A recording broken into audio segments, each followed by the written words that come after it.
Netflix and Amazon prime पर आपने ancient और हिस्टोरिकल सीरीज बहुत सारी देखी और इन शोज को देखते समय आपका ध्यान जरूर इन वाइट विग्स पर गया होगा, मगर आपने कभी यह सोचा कि इन वाइट विग्स को क्यों पहना जाता था? यूरोपियंस अपने एक्सप्लॉइटेशन और अत्याचार के लिए ही फेमस नहीं थे, they were famous for their weird sense of fashion as well.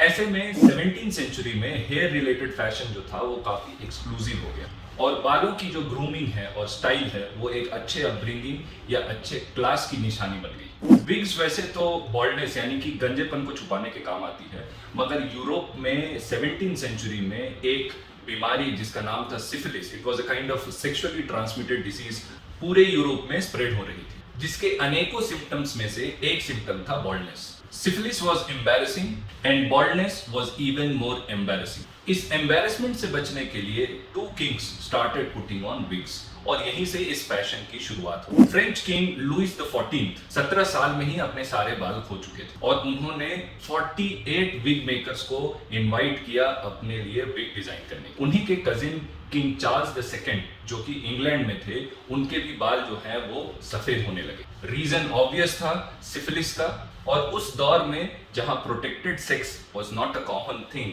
This was meant to happen. तो ऐसा कह सकते हैं कि इन दोनों किंग्स ने विग्स के फैशन को एस्टैब्लिश किया। विग्स को पेरूक्स और पेरिक विग्स भी कहा जाता है। स्क्रीन पर आप देखेंगे यूएसए के 5 फाउंडिंग फादर्स की फोटो।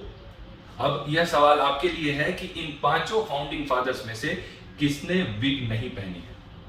जवाब आप कमेंट सेक्शन में दे सकते हैं। इन विग्स की कीमत उस जमाने में करीब 25 शिलिंग हुआ करती थी, जो एक आम आदमी के एक हफ्ते के वेतन के बराबर होती थी उस जमाने में।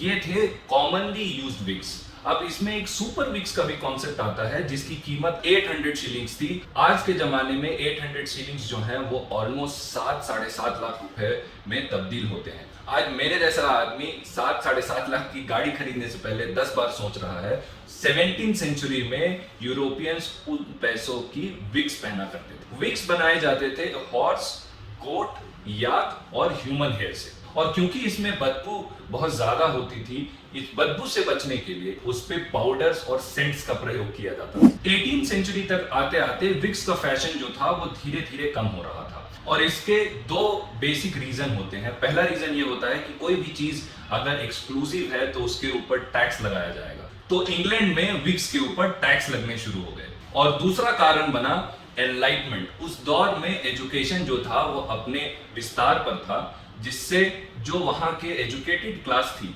वो अब ये काउंटर क्वेश्चन करने लगी, वो क्रिटिसाइज करने लगी कि आप 7 लाख रुपए के विग्स पहनते हो और आम आदमी और आम पॉपुलेशन जो है आपकी भूखी है। तो ये 2 कारण बनते हैं क्यों विग्स का जो है वो डिक्लाइन शुरू हुआ। अब 18th सेंचुरी में विग्स की जगह पर आ जाते हैं पाउडर्ड विग्स। पाउडर्ड विग्स में से विग्स हटा दिया गया और बच गया सिर्फ पाउडर। तो 18th सेंचुरी तक आते आते विग्स का फैशन जो है वो कम हो गया, लेकिन जो व्हाइट हेयर के प्रति लोगों की चाहत थी वो कम नहीं हुई। उसके कारण यह थे कि व्हाइट हेयर को एज अ रॉयल और as a sign of wealth and education माना जाता था। तो अब इन पाउडर्ड विग्स में विग्स हटा दिया गया और जिन लोगों के बाल ब्लैक या रेड हुआ करते थे, अब वो पाउडर के जरिए अपने बाल को व्हाइट दिखाने लगे।